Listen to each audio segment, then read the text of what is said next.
des trompettes, dans la joie de mon âme, je proclame ton amour, dans ces chants d'amour, au son des trompettes, dans la joie de mon âme, je proclame ton amour, dans ces chants d'amour. Je proclame ton amour, dans ces chants d'amour.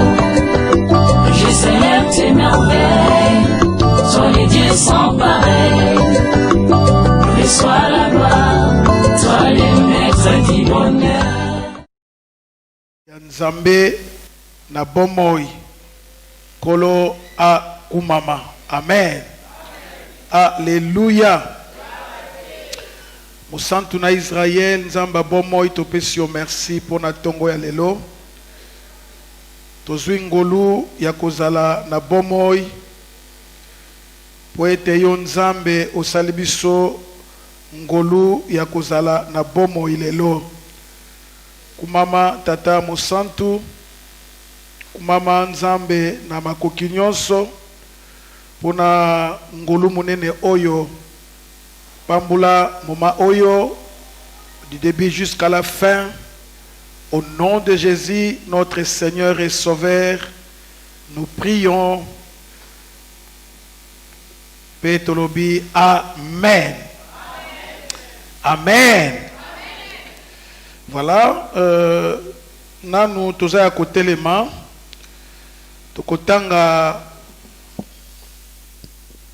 Malobana Nzambe.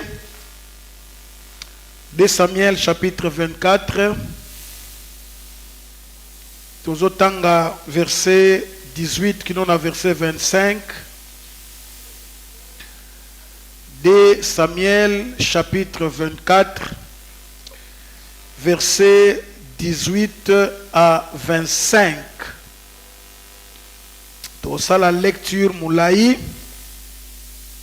Mais Biangonde Ezamala Mupona Bisso.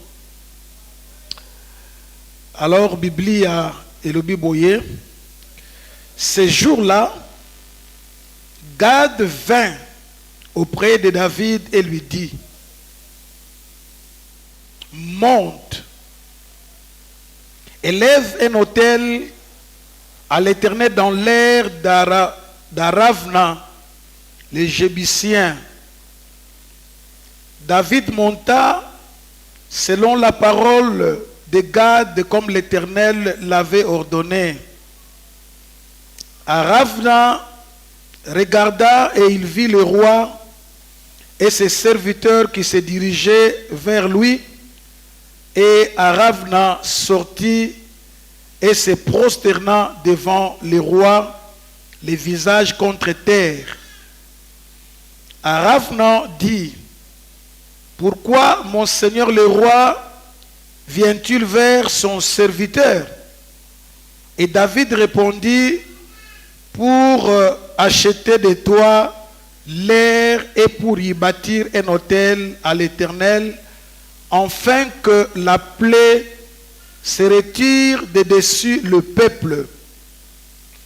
Aravna dit à David: que mon seigneur le roi prenne l'air et qu'il y offre le sacrifice qui lui plaira. Vois, le bœuf seront pour l'holocauste et les chars avec l'attelage serviront de bois. Aravna donnant le tout au roi, et Aravna dit au roi: que l'Éternel ton Dieu te soit favorable.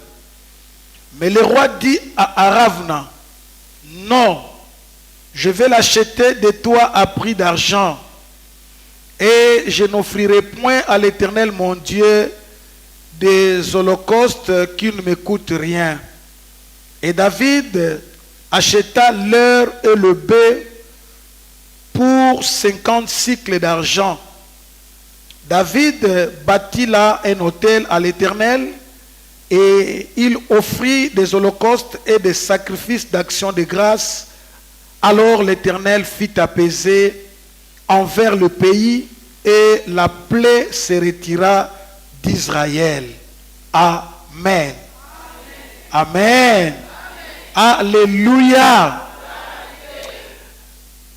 Tika tovanda pour te la tango.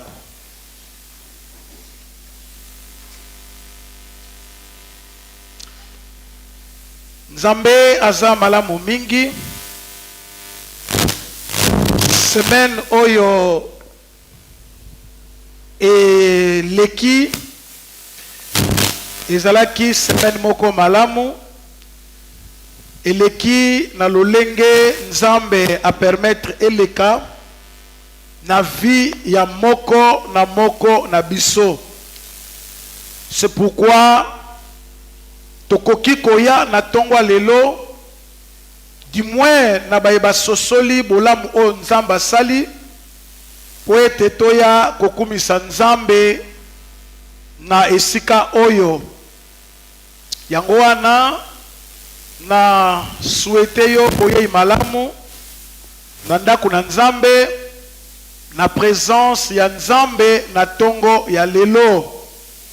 Tika nkolo apambula yo pe kimia ya Nzambe ezala na bomo ya moko na biso. Na tongo lelo tolingi koteya sur un sujet aussi important oyo tokoki ko intitulé une offrande coûteuse. Une offrande coûteuse to likabo oyo ezali motuya na miso na Nzambe. Likabo esengeli ezala motuya na miso na Nzambe. Pe Nzambe asepelaka na makabo ya motuya oyo tokoki komema epai na ye. Pe to remarquer que makabo ya motuya yangonde ekitisaka kanda ya Nzambe. Nde tomoni yango na histoire biblique oyo to tangi na tongo ya lelo. David azwaki makanisi ya kotanga bato na ekolo. Makanisi oyo euti na Nzambe te. Eza makanisi euti epai na David yemoko. David alingi ayeba combien de personnes baza capable ya ko servir na armée. Combien de personnes ba oyo baza na âge ya komema minduki pe kozala ba soldat na kati na mampinga na Nzambe. Nzambe atindi yete mais ye azwi makanisi pour ete atanga batu, a recenser batu, a dénombrer batu ba oyo bazali capable ya komema minduki. Pour quelle intention? Alors que Joab oyo azalaka chef ya armée ya David ayebisi ye ke mokonzi eloko ozosala eza malamu te, tika makanisi oyo kotanga batu na ekolo te. Mais David akokaki ko persister na makanisi na ye jusqu'à ce que a recommandé recensement, dénombrement, bayeba azana mibali combien ya mpiko ya mbinga ba oyo bakoki ko servir na armée. Biblia eyebisi biso que après 9 mois pe 20 jours il y a recensement. Donc recensement est duré 9 mois pe 20 jours batangi batu nyonso. Sima na kotanga batu nyonso baye komona ke na Israël baza na 800 000 hommes, une grande armée, 800 000. Et na Juda bato bazali 500 000. Omoni, soko zui 800 000 plus 500 000 et ça lit combien de personnes? Combien? Combien? 1 300 000 personnes. 1 300 000 soldats. Oyo bazali apte puete bakoka komema minduki. Balingami libota na nzambe. David asosoli likambo oyo te. Ke tango azosala likambo oyo azolongola nzambe na makanisi na ye. Azotia elikia na ye epai na nzambe lisusu te, kasi epai na basolda na ye. Voilà balingami na ngai, makanisi oyo ekotaki na bongo na vie ya roi David. Tango David a apprendre likambo oyo, et subitement mes frères et sœurs aeko comprendre ka sali mabe, alongoli makanisi na ye na protection ya nzambe, akomi na besoin na protection ya bato na mokili. Alors que tout ce temps David azalaki toujours molongi na bitumba. Soko tangi 2 Samuel chapitre 23, okoya koyoka les vaillants hommes de David. Avec ces vaillants hommes azalaki na bango, David azalaki ko remporter ma victoire. Est-ce qu'azalaki na besoin ya recensement? Non. Azana besoin ya recensement te, parce que Nzambe azalaki na ye elongo. Nzambe azalaki ko combattre na ye elongo. Mais makanisi oyo eye ko sala que David aye ko longola makanisi epai na Nzambe. Ezalaki pona ko satisfaire orgueil na ye moko, pona ko matisa lolendo na kati na bomoi na ye. Aza komilobela que aza fort parce que aza na bampinga oyo eza makasi, oyo eza na nguya po na kobundela ye na ntango banguna bazali koya. David alongoli makanisi na protection ya Nzambe. Très dangereux mes frères et sœurs. Soki moto alongoli makanisi na protection ya Nzambe, moto abandi ko compter sur ses propres efforts. Soki moto alongoli makanisi na ye epai na Nzambe, moto abandi ko compter na bozwi na ye, alongoli likanisi na support na soutien ya Nzambe, eza très dangereux. Mes amis, mes chers frères et sœurs, Nzambe asalisa yo. En aucun jour otia elikia na bozui na yo, parce que tu as beaucoup d'argent, olongola makanise pa ya Nzambe, obanda ko compter na bozui na yo.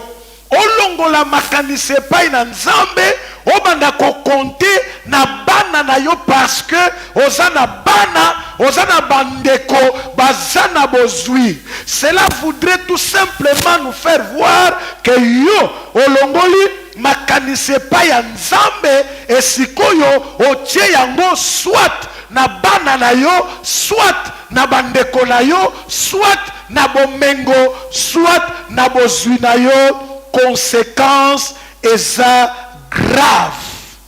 Tango eloko esalami, mbala moko nkanda na Nzambe emati, parce que David alongoli Nzambe na esika na ye. Nzambe azalaki protecteur na ye, Nzambe azalaki kobatela ye. Nzambe amoni ke David alongoli Nzambe na esika na ye, e Nzambe na bomoy akokaki fâché contre David. Non seulement contre David, mais aussi contre le peuple Nzambe na Israël Mobimba. Lorsque David reçut le résultat de ce dénombrement, il reconnut qu'il avait été inspiré par des motifs coupables. Voilà. À reconnaître qu'Azalaka a inspiré na ba motif ya malamute. Voilà, c'est pourquoi, reconnaissant son péché, David a ekosenga pardon epai na Nzambe.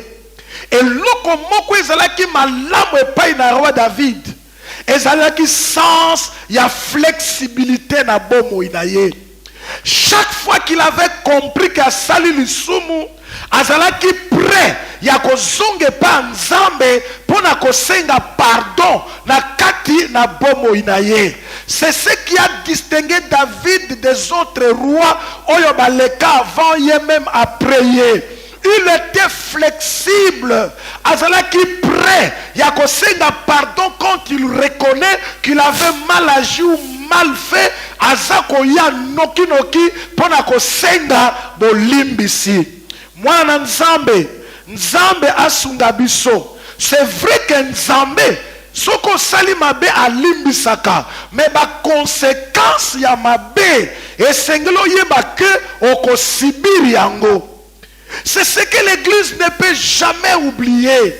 C'est ce que les enfants de Dieu ne peuvent jamais oublier. Frères, sœurs, tant ozako briller na bavortement, ozako bomabana, tant ozo sala mobulu, ozwi zemi commettre avortement, oyo ozo sala, okosenga pardon na Nzambe. Nzamba kolimbisa yo, mais conséquence ya bavortement okosibiri yango. Wana liloba na Nzambe nazana nzela mususu ya koleka te mate ade yango wana pe oyo aza na mato ya koyoka asala boni ayoka. Tango bozo sala mobulu mibali na basi kolongolaka bazemi oyeba ke un jour okokota na libala okoza na posa kobota bana bakoya te parce que aussi oboma bango déjà osako subir cette fois-ci ba conséquence ya mabe oyo sala. David a sali mabe, a reconnaître ka sali mabe, aye ko senga pardon pa Nzambe. Nzambe a limbisiye, mais tout en le rassurant que azala prêt ya ko subir ba conséquence oyo ekoya parce que ekozanga te na kati na yango. Alors David fut placé devant un choix difficile.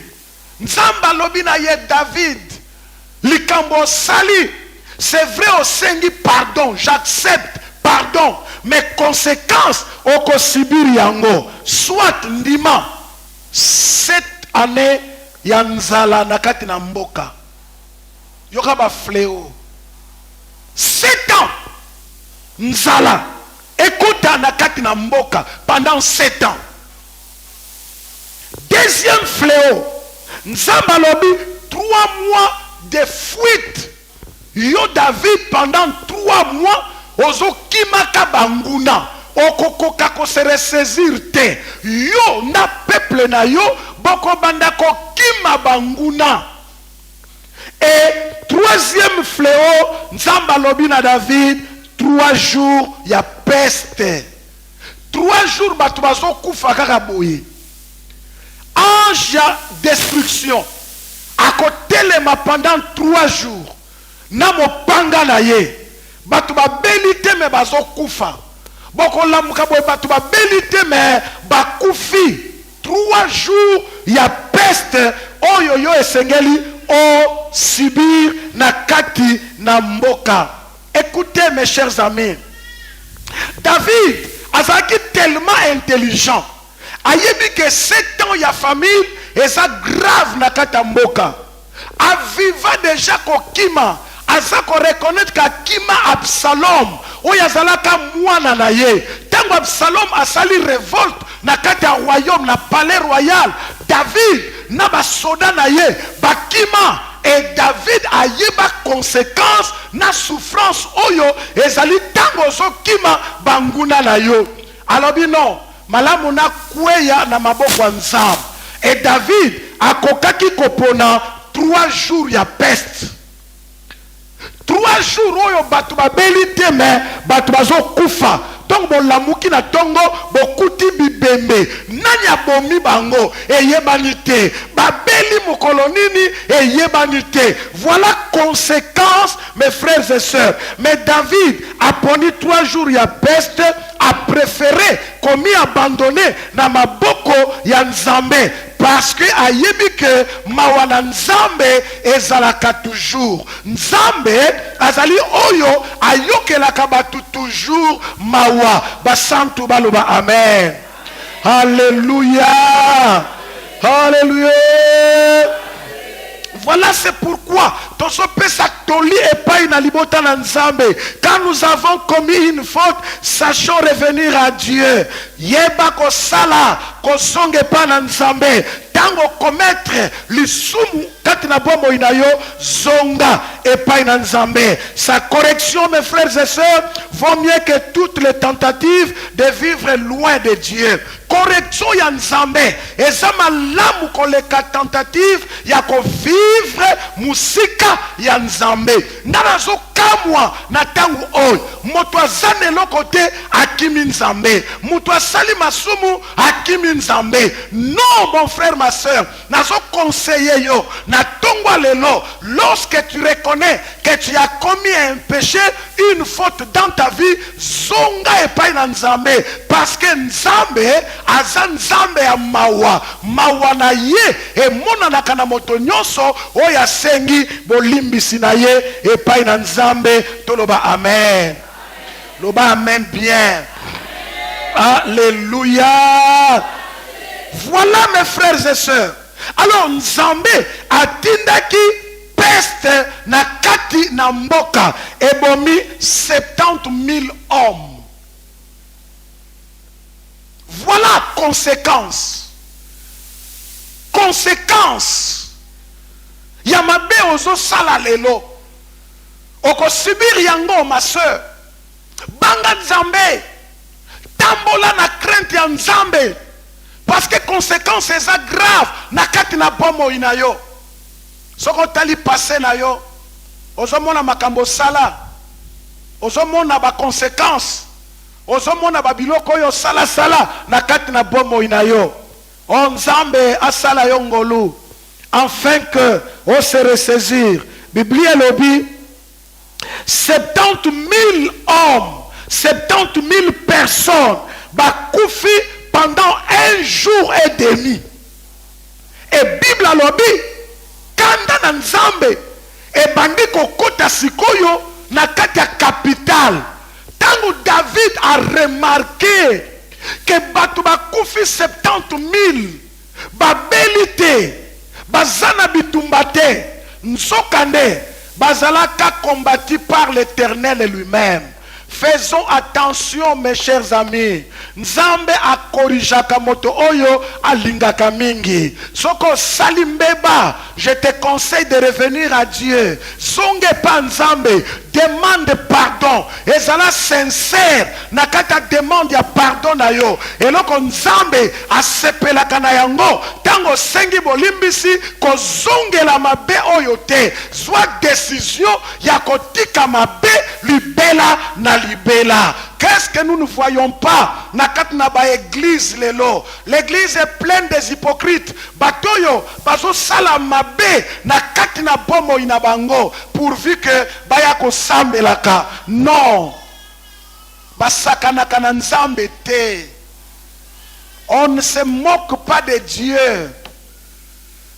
Basakana na Nzambe te. Tala lelo église. Tala église lelo. Quand on a l'église, je ne vois pas seulement cette assemblée, mais l'église corps du Christ. Partout les gens peuvent me suivre. Batu bazo vivre na kati na mélange. Batu bazo vivre na kati na syncrétisme. Sangisa, sangisa, il paraît que ça le côté. Non frère, Église koko tambula bongo te. Na église ba mama ba tambula lokola ba mama kati na Kristo. Ba papa ba tambula lokola ba papa kati na Kristo. Ba jeune na biso ba tambola na kati lokola ba jeune kati na Kristo. Oui, confrontés par l'adolescence na makambo nyonso, mais nous devons faire la part des choses parce que tozali ba chrétien. Toza ba Kristo biso. Ça l'attention parce que basarana na nzambe te. Pe Bible alobi oyo zolona yango kosala boni. Voilà. Nzamba tindi kanda na ye. 70 000 hommes bakufi. Et kanda na nzambe e bandi ko s'étendre et kota na kati ya capitale. Bazakara na 1 jour et demi déjà. Alors David a remarqué danger. Oyezo kota na kati na libota. A remarqué que ceux qui a vendu kimia, non, kanda na nzambe et comme matalisusu et plus de personnes bako kufa na kati na mboka. David aye kozwa résolution apesa une offrande oyeza offrande ya grand prix. Alors dit non, il faut tout bonzela nzambe. Une offrande coûteuse, une offrande de grand prix. To pese pa nzambe. Atali pene pene na ye. Amoni moto moko kombo na ye Aravna. Azalaki na concession na ye. Aravna za laboureur. Azana bangombe ne sala kabilanga. Azana telage ya bangombe. David alobi non, je dois aller voir cet homme. Ake komona Aravna, ayebisie Aravna. Mboka eza en danger. Na ye epai na yo. David a poussani na ba serviteur na ye. Aravna ye ko se prosterner. A fukami liboso na roi David. Parce que a comprenant que David aza roi a fukami a rendre ba hommage et finalement David a yebisi posa na ye. Aravna lobi te bokonzi. Yo ko sombe loko te. Na qualité no ya roi. Oza propriétaire ya biloko nyonso. Bangombe bango wana. Ba etelage biloko ya mabaya oye memaka ba biloko ebimisaka ba production na kati na zamba yango wana. Zwa bangombe na ba telage pelisa moto tumbambeka lokola nzambe a recommandé yo o sala yango pona lobiko ya ekolo pona lobiko ya Israël. Écoutez mes chers frères et sœurs, David a zwi liloba alobi je n'offrirai pas des holocaustes gratuits et pas nzambe. David a comprendre qui a koki kopesa ba holocauste gratuité. A koki kopesa makabo oyo ezanga tina te na miso na nzambe. Omoni tozo tangango ba ebaza na ba Bible na 40e verset s'il vous plaît. Verset combien? 24. Mais le roi dit à Aravna, je vais l'acheter de toi à prix d'argent. Et je n'offrirai point à l'Éternel, mon Dieu, des holocaustes qui ne me coûtent rien. Et David acheta l'air et le bœuf pour 50 cycles d'argent. Voilà. David alobi niet. Nga nakoki ko bonzela nzambe makabo ezanga tina te. Nakoki ko pesa te pa nzambe makabo oyo eza sans valeur. Non. Ngai nakosomba biloko nyonso oyo na mbongo. Funa somba ngo na mbongo parce que Nzambe bapesaka ye biloko oyo ezali na ntina. Balingami libota na Nzambe. Nzambe asunga biso na ntina na yango. Qu'est-ce que David a compris? David a comprendre enfin que c'est important il y a qu'on se sacrifier tout entier et pas na Nzambe. Ba démarche nyonso azo sala eza pueta talise pa Nzambe que oui asali mabe mais sikoyo a revenir à comprendre que sikoyo esengeli Nzambe azwa lokumu nyonso esengeli te Nzambe atikala Nzambe parce que yende alongisaka bato na bitumba eza ebele ya ba cheval te oye longisaka bato na bitumba oya longisaka bato na bitumba bobele Nzambe. Et David a compris cela. Voilà c'est pourquoi azongi epai na Nzambe pona kopesa Nzambe lokumu nyonso oye koki na kombo na ye. Basantu toloba amen. Parce que chaque fois où David a sala recensement te azalaka toujours kolonga banguna na ye. Même quand Absalom mwana na ye après qu'à se révolter mais David a dit qu'on se ressaisir paix à longa banguna na ye Absalom mwana na ye na ba soda na ye na batu nyonso o bazalaka sima na Absalom. David a kokaki kolonga bango. Alors ayeko comprendre que gloire nyonso honneur nyonso et revenir epai na Nzambe oya pesaka succès na bitumba nyonso. Balingami libota na Nzambe. David azako exprimer nini azako exprimer epai na Nzambe gratitude na ye envers le Seigneur en offrant à Dieu une offrande oyeza ya grand prix epai na Nzambe. Offrande oyo eza na valeur na miso na Nzambe. Na inayebisa mwana Nzambe moko na tongwa lelo kosakanaka na offrande te. Amen. Alléluia. Ne blaguez pas avec l'offrande. Offrande eza partie à culte.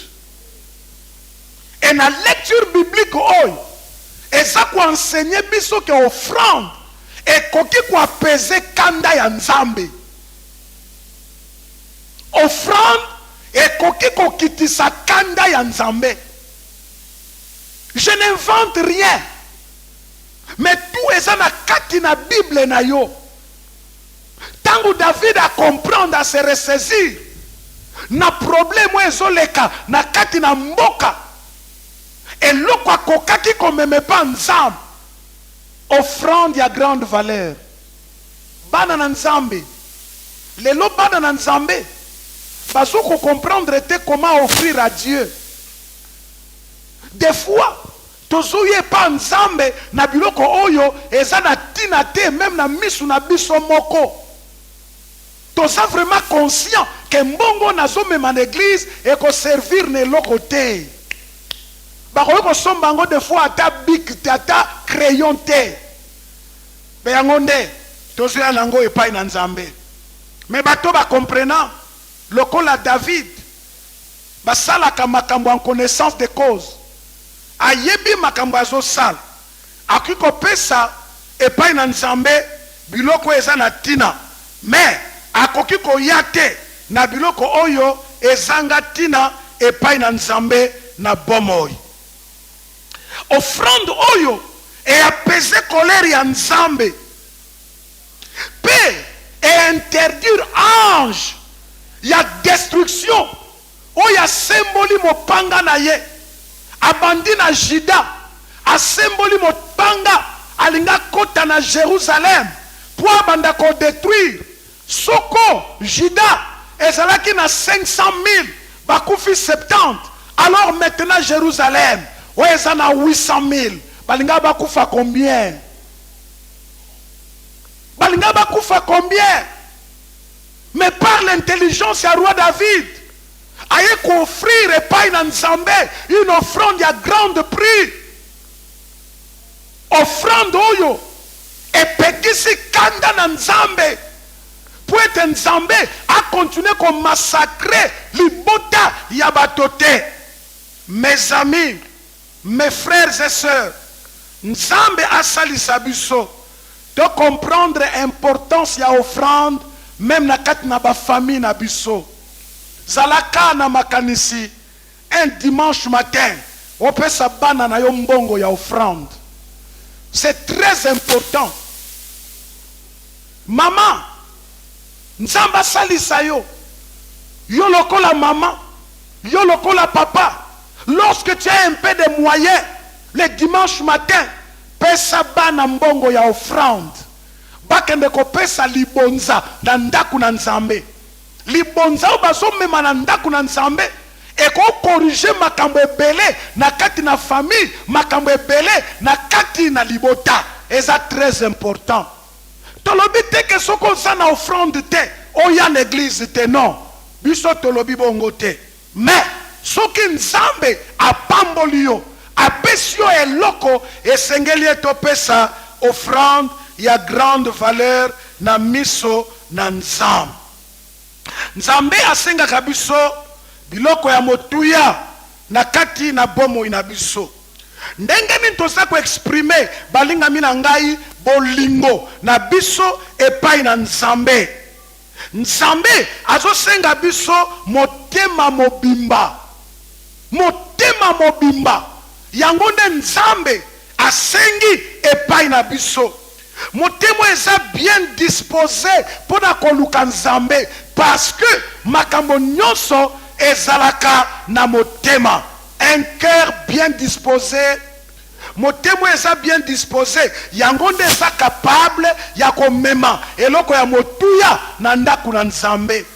Motema emipesi mobimba epai na Nzambe, yango nde eza capable ya komema eloko ya motuya epai na Nzambe. Balingami libota na Nzambe, toza na volonté na kati na bomo ina biso ya kosala mokano na Nzambe na kati na bomo ina biso, parce que christianisme ezo coûter eloko te ekomema pe eloko te na bomoi na bana na bato.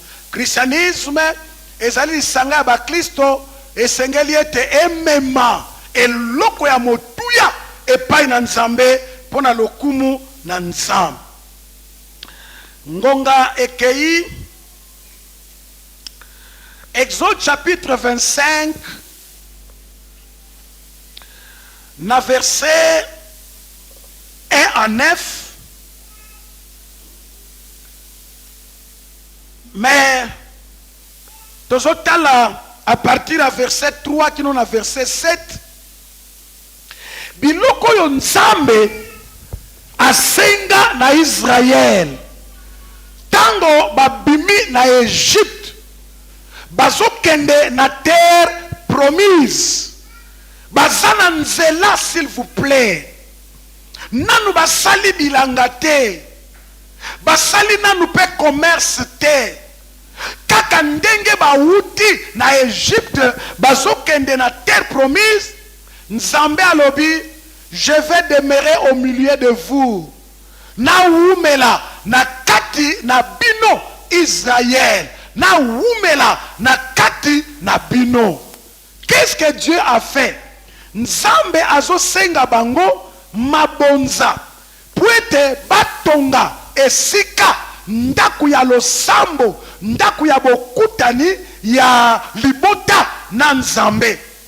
Soko tangi à partir verset 3, Bible alobi, voici ce que vous recevrez d'eux en offrande: de l'or, de l'argent et de l'airain, des étoffes teintes en bleu, en pourpre, en cramoisi, du fin lin et des poils de chèvre, des peaux de bélier teintes en rouge et des peaux de dauphin, du bois d'acacia, de l'huile pour le chandelier, des aromates pour l'huile d'onction et pour le parfum odoriférant, des pierres d'onyx et d'autres pierres pour la garniture et les faudes du pectoral. Ils me feront un sanctuaire et j'habiterai au milieu d'eux. Voilà, voilà Nzambe. Bato bazana nzela. Nanu basali commerce teto bilangate. Bazan en route pour la terre promise. Nzamba yebaki ke or ezakati na bango. Nzamba yebaki. Nzamba yebi. Parce que loke bomba mi na misu na Nzambe ezate. Nyonso eza polele na misu na Nzambe. Tangu tozoya na église papa. Mbongo za nango na porte-monnaie na o Nzamba yebi eza combien? Nzamba yebi ba billet nini oza nango? Mbongo tiki na ndaku Nzamba yebi eza combien? Ba billet nini otiki na ndaku Nzamba yebi. Eloko bombi na miso ya Nzambe eza te. Nyonso eza polele na miso na Nzambe. Voilà c'est pourquoi balingami na ngai. Epai na Nzambe tokoka kopesa biloko eza na valeur, biloko eza na qualité, offrande ya motuya ya talo monene, parce que ba offrande o ya grand prix eza ko témoigner même la grandeur et la transcendance de Dieu. Nazo suka na esika wana ba offrande de grand prix tangu yo zoya na 200 francs opesa likabo. C'est-à-dire que yo zo réduire Nzambe na niveau ya 200 francs. Ezaka exemple. On a koki kopesa d'emblée boye. Tangu yo zo pesa offrande na yo. Donc offrande zo pesa ezotalisa lolenge oyo zwilaka Nzambe. Nzambe asalisa biso balingami na ngai. Nangolu na ye tokoya kozonga ko continuer koteya makambo oyo. Na cher on a teya ki déjà moi c'est appelé ça des petites pièces pas Nzambe.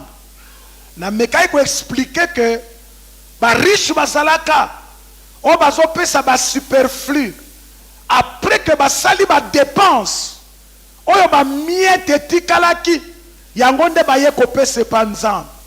Mais nkolo apprécier offrande na bango te, apprécier offrande ya mama oyo Bible alobi c'est tout ce qu'elle avait pour vivre. Donc nkolo atali sur place tangu mama ona telemaka amoni ke atikali neloko te. Kolo azongisi misu tina ndaku na ye amoni ke na ndako atikali pe neloko te. C'est pourquoi apesi appréciation na ye alobi c'est tout ce qu'elle avait pour vivre. Balinga mbili bota na Nzambe offrande à grand prix et apesaka colère à Nzambe. Bala mingi tango ye église bazo senga offrande na église kobeta libaku te. Oyebi te makambo nini Nzambe akoyi kosala na nzela ya offrande oyo zopesa. David azalaka président soki azalaka prudent te libota elingai ko continuer na kokufa. Nzoka nde kanda na Nzambe ekitaka na nzela ya ba offrande oto memaka epai na Nzambe. Mais tant que zo beta libaku tant basala Nzambe bazo senga mbongo to sala musala Nzambe yo beti libaku a église ope bazo senga mbongo sukoyo soki to sengi mbongo na église te to senga mbongo epa wapi. Nzambe apambula bino tokangi miso pona kusambela.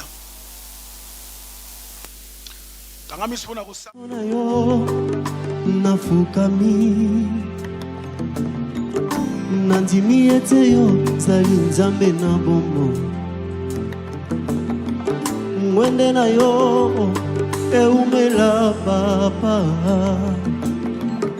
mosusu lokola yo azali te lokola bampaka tuku mibale na mine babwaki mitole na bango nasopi motema